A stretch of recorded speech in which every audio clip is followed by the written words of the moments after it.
Appointment का सिलसिला जो है कि जिस दिन अपॉइंटमेंट होती है या आप जिसे दूसरे शहर में मुंतकिल हो जाएं, इवन एडहॉक जजेस अगर आते हैं, हल्फ लेते हैं और उसके बाद अपनी सर्विसेज को, जुडिशल सर्विसेज को ज्वाइन करते हैं, हाई कोर्ट्स के हवाले से मैं बात कर रहा हूँ, तो आप समझते हैं कि जब ये दूसरे शहर मुंतकिल होते हैं, ट्रांसफ़र होता है, तो वहाँ पे नया हल्फ उठाना पड़ेगा उनको? कोई मैं कहता हूँ जी बिल्कुल उठा लें, डेकोरम की हद तक है। हलफ उनका वही सीनियरिटी का मसला आ जाता है। No no no no no no no no no no no वो डेट ऑफ अपॉइंटमेंट है, ये डेट ऑफ ट्रांसफर है।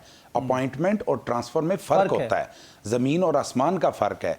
वो ओथ ले चुके हैं अपने Lahore high court, Balochistan high court और Sindh high court at the time of joining judiciary वो ओथ हो चुका है जी, एज ए जज उनका ओथ हुई है। फिर ट्रांसफर का तो मकसद ही फोत हो गया ना आसिम। अगर ये ट्रांसफर का लफ्ज है तो ट्रांसफर के साथ ये नहीं है कि ये ओहदा उसका चेंज हो जाएगा, वो जज ही रहेगा, सीनियरिटी उसकी वही मेंटेन रहेगी।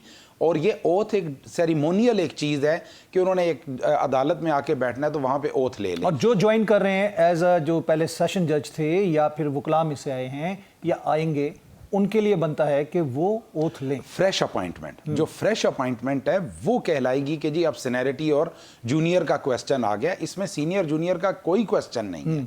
वो जो जज साहिबान लाहौर हाई कोर्ट से आ रहे हैं या सिंध हाई कोर्ट या बलोचिस्तान, उनकी सीनियरिटी वही रहेगी जो उधर थी उनकी सीनियरिटी।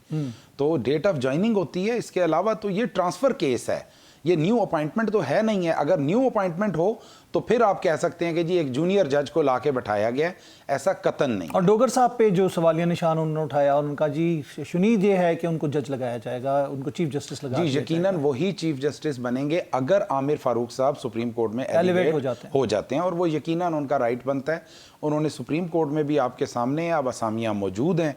मैं तो कहूँगा इस हुकूमत को एक चीज़ जाता है कि कम अज़ कम ये जो स्ट्रेंथ पूरी कर रहे हैं, बेशक इसमें अगर पॉलिटिकली आप ले लें तो कोई कहेगा कि जी अपने जजेस भर्ती कर रहे हैं। मेरे करीब ये बड़ी अजीबो गरीब टर्म है, अपने जजेस, मेरे जजेस, तुम्हारे जजेस। जजेस जो हैं वो इंसाफ की कुर्सी पे बैठते हैं, वो किसी भी तरीके से अपॉइंट होके आए, वो फिर किसी के जज नहीं होते। वो जज इंसाफ के लिए आते हैं और वो इंसाफ करते हैं। जिन्होंने नहीं किया, तारीख ने उनको भी नहीं छोड़ा, तारीख किसी को नहीं छोड़ती।